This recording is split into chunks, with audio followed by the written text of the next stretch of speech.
Hello everyone, एक बार फिर से स्वागत है आपका आप ही के यूट्यूब चैनल में। मैं हूं आपका दोस्त ये Arihan and in this video we are going to discuss about the Atal pension Yojana which is the retirement benefit scheme and this is the third video of our series. अगर आपने पहले दो वीडियोस नहीं देखी हैं तो you can check out the full playlist and find those videos.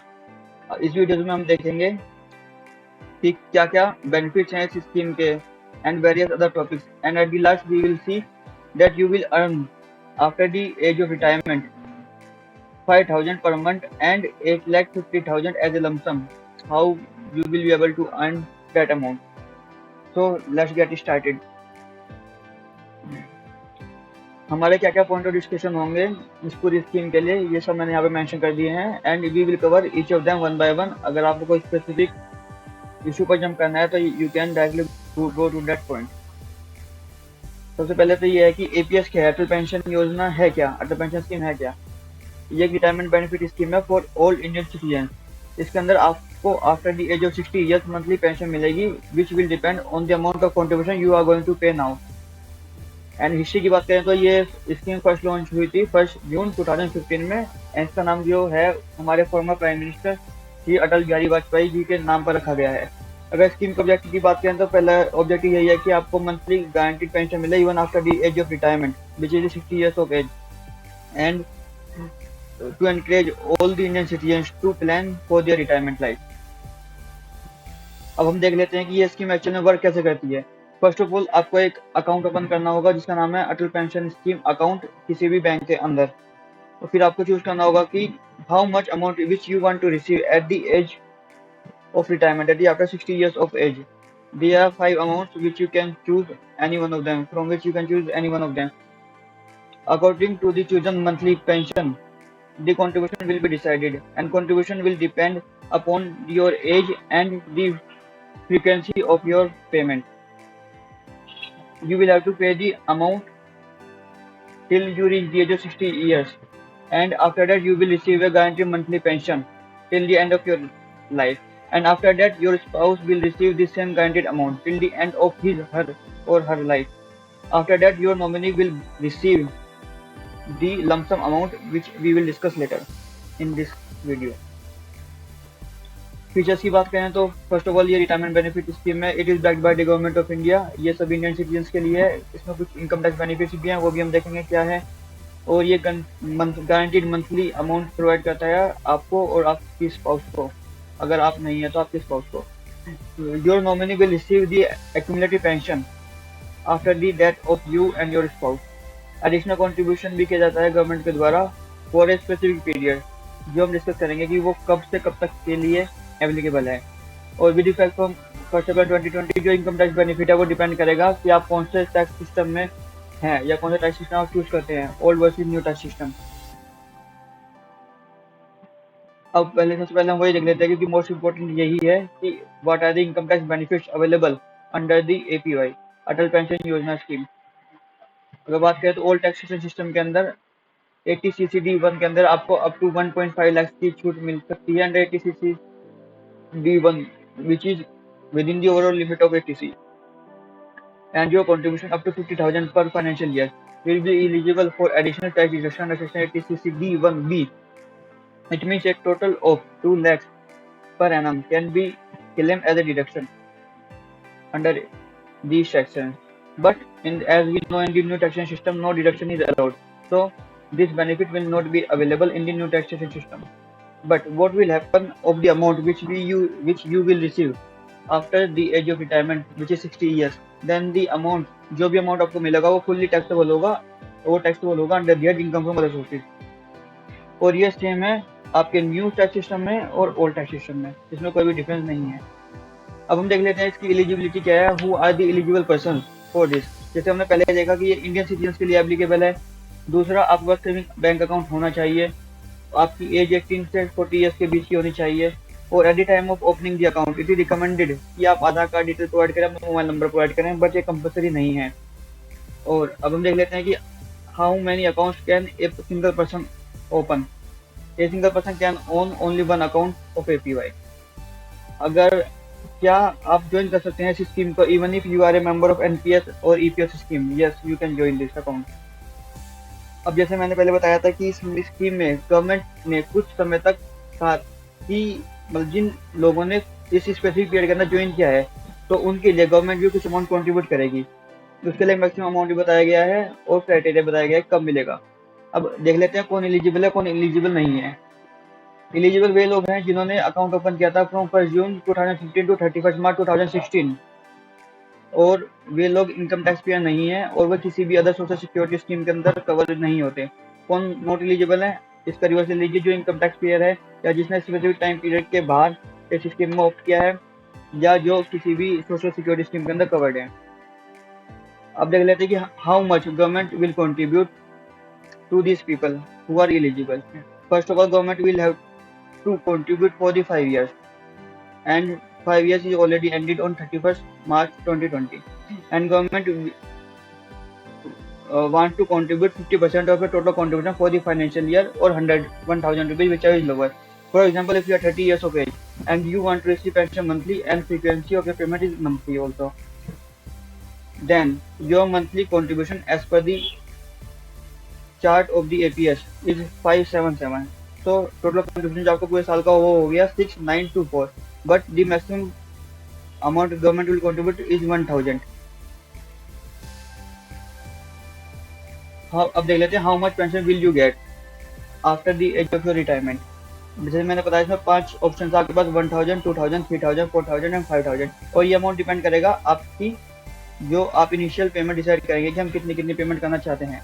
How much retirement wealth will your nominee get, आपके nominee को कितना अमाउंट मिलेगा। कि मैंने थंबनेल में देखा होगा आपने कि 8,50,000 का लमसम अमाउंट मिलेगा आपको for a monthly pension of 5000। तो ये पूरी डिटेल दी गई है कि फाइनल अमाउंट जो आपको मिलेगा एज लमसम वो डिपेंड करेगा आपकी मंथली पेंशन कितनी है और आज आप कितना कॉन्ट्रीब्यूशन करते हैं। You can read this detail. अब देख लेते हैं क्या कि सपोज कीजिए आपने 1000 की स्कीम में ऑप्ट किया है, क्या आप उसको बाद में चेंज करके 2000 कर सकते हैं। क्या सपोज कीजिए कि आपने अगर मंथली स्कीम को चूज किया है, मंथली फ्रीक्वेंसी चेंज चूज किया है, क्या आप उसको क्वार्टरली कर सकते हैं, क्या आप हाफ ईयरली कर सकते हैं, क्या आप उसको ईयरली कर सकते हैं। तो यही बताया गया कि इसमें आप कर सकते हैं, लेकिन ये ऑप्शन आपको मिलेगा वंस इन ईयर, वो भी अप्रैल मंथ के अंदर। अगर आप कॉन्ट्रीब्यूशन की फ्रीक्वेंसी चेंज करना चाहते हैं from monthly, quarterly, half yearly, आप कर सकते हैं, कोई प्रॉब्लम नहीं है। और how much amount you will have to contribute, जैसे मैं पहले बताया कि डिपेंड करेगा 3 चीजों पे। First of all, monthly pension you want to receive after retirement, your age at the time of joining this scheme, and monthly contribution frequency of contribution. अब हम देख लेते हैं कि डिलेड और डिसकंटिन्यूड कंट्रीब्यूशन अगर आप करते हैं तो क्या होगा। अगर आप डिलेड कंट्रीब्यूशन करते हैं तो आपको 1 रुपीज पर मंथ की पेनल्टी लगेगी for 100 rupees. But if you discontinue your contribution what will happen, अगर आप डिसकंटिन्यू कर देते हैं तो आपका अकाउंट क्लोज हो जाएगा and you will get the amount which is available in that account after deducting the maintenance charges and fees. लेकिन अगर आप उसको डिसकंटिन्यू नहीं करना चाहते, आप उसको एक्टिवेट करना चाहते हैं, तो क्या होगा, आपको जो आपका पेंडिंग कंट्रीब्यूशन है वो पे करना होगा अलॉन्ग विद पेनल्टी। लेकिन किसी कारण से अगर आपके अकाउंट का बैलेंस जीरो हो जाता है, क्यों हो सकता है जीरो हो सकता है कि सपोज कीजिए मेंटेनेंस चार्ज और फीस ही इतनी है, इतनी ज़्यादा है कि आपका अकाउंट जीरो हो गया, तो आपका अकाउंट इमीडिएटली क्लोज हो जाएगा और आपको कुछ भी नहीं मिलेगा। अब देख लेते हैं कि इसको रेगुलेट कौन करता है। इसको रेगुलेट करता है PFRDA, that is pension fund regulatory and development authority, जो एनपीएस को कंट्रोल करती थी।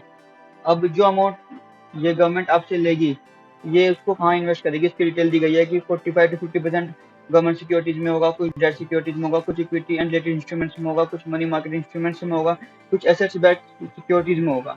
अब अगर बात करें कि इसके अंदर इंटरेस्ट रेट और कंपाउंडिंग क्या है, वो गवर्नमेंट ने डिस्क्लोज नहीं किया है। अगर रिटायरमेंट की एज की बात करें तो रिटायरमेंट एज आपकी 60 ईयर्स। अब जैसा हमने देखा रिटायरमेंट की एज है आपकी 60 ईयर्स, तो क्या आप चाहें तो इसको प्रीमैच्योर क्लोजर कर सकते हैं वॉलेंट्री, या अगर डेथ हो जाती है तो क्या केस होगा, कोई स्पेसिफिक डिसीज है तो क्या केस होगा। सबसे पहले देख लेते हैं डेथ और डिसीज के केस में क्या होगा। अगर आप प्रीमैच्योर क्लोजर कराना चाहते हैं ड्यू टू डेथ और लाइफ थ्रेटनिंग डिसीजेज, आप कर सकते हैं। अगर डिसीज है तो आपको फुल अमाउंट मिल जाएगा जो आपके एपीएस अकाउंट के अंदर है, plus interest as well as government contribution. लेकिन अगर आपकी डेथ हो जाती है तो आपके स्पाउस को यही अमाउंट मिल जाएगा पूरा, लेकिन ये अमाउंट मिलेगा after deduction of account maintenance charges and fees. लेकिन अगर आप इस स्कीम से खुद वॉलंटरी ऑप्ट आउट करना चाहते हैं before the age of 60, then you will get only the amount contributed by you plus the interest earned on that amount. You will not get any contribution which is made by the government. अब देख लेते हैं कि what if you die before the age of 60 years. अगर आपकी death हो जाती है before the age of 60 years, then आपके स्पाउस के पास दो ऑप्शन हैं, या तो वो कंटिन्यू करे या क्लोज कर दे। अगर वो क्लोज कर देते हैं अकाउंट को, तो जो एक्यूमुलेटेड अमाउंट है आपके एपीएस अकाउंट के अंदर, तो आपको वो एंटायर अमाउंट मिल जाएगा। इसमें आपका कॉन्ट्रीब्यूशन, गवर्नमेंट का contribution plus interest on both of them. लेकिन अगर वो कंटिन्यू करना चाहते हैं तो वो कंटिन्यू कर सकते हैं, और after the age and after completion of 60 years of your age, she will get the amount of monthly pension. For example, if you die at the age of 50, then your spouse can choose to pay the remaining installments till 10 years, and after that your spouse will receive the guaranteed monthly pension till the end of her life, and after that your nominee will get the lump sum amount. अब बस देख लेते हैं कि account statement कैसे निकलेगा इसका, या अगर हमें कैसे पता लगेगा कि हमारे अकाउंट में कितने अमाउंट है अभी।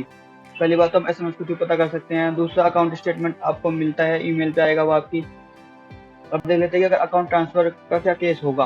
अगर कोई बंदा ट्रांसफर करना चाहता है अकाउंट, तो कैसे होगा। इसमें ट्रांसफर करने की कोई जरूरत नहीं है, no need to transfer APS account, क्योंकि जो अमाउंट है वो ऑटो डेबिटेड हो जाएगा फ्रॉम योर बैंक अकाउंट। अगर बात करें कि एनआरआई, नॉन रेजिडेंट इंडियन, उसका क्या केस है, मतलब उसके बारे में हम यहाँ डिस्कस क्यों कर रहे हैं, क्योंकि हमने तो देखा था कि इंडियन रेजिडेंट के लिए ये स्कीम अवेलेबल है। तो एनआरआई का क्या मतलब, क्योंकि ये पॉसिबल है कि for the purpose of income tax, कि आपका स्टेटस चेंज हो जाए from resident Indian to non resident Indian, then उसके अंदर आपका अकाउंट ऑटोमेटिक क्लोज हो जाएगा, और जो भी एंटायर कॉन्ट्रीब्यूशन है प्लस इंटरेस्ट है वो अकाउंट होल्डर को मिल जाएगा। और नॉमिनेशन की बात करें तो इसमें नॉमिनेशन करवाना कंपलसरी है। अगर आप मैरिड है तो आपका स्पाउस जो है वो डिफॉल्ट नॉमिनी होगा, लेकिन अगर आप मैरिड नहीं है तो आप किसी और बंदे को नॉमिनी अपॉइंट कर सकते हैं। लेकिन अगर एक बार आपकी मैरिज हो जाती है तो आपको अपनी मैरिज की डिटेल देनी होगी, और इस स्कीम में रिकमेंडेड है कि आप आधार कार्ड की डिटेल दे दें अपने नॉमिनी की भी और स्पाउस की भी, ताकि आपकी डेथ के बाद कोई गलत क्लेम ना कर पाए। तो यही था सब कुछ अटल पेंशन योजना के बारे में, जो भी आपको पता होना चाहिए मेरे अकॉर्डिंग बिफोर मेकिंग इन्वेस्टमेंट। और जैसे कि मैंने थंबनेल में बताया था, वो भी आप देख चुके हैं कि how from a contribution you can get 5,000 monthly and 8,50,000 at the end to your nominee. तो अगर आपको ये वीडियो अच्छी लगी है तो प्लीज़ लाइक कीजिए, शेयर कीजिए एंड सब्सक्राइब कीजिए इस चैनल को। इसी तरह की वीडियोस मैं कंटिन्यू करता रहूँगा। Thank you.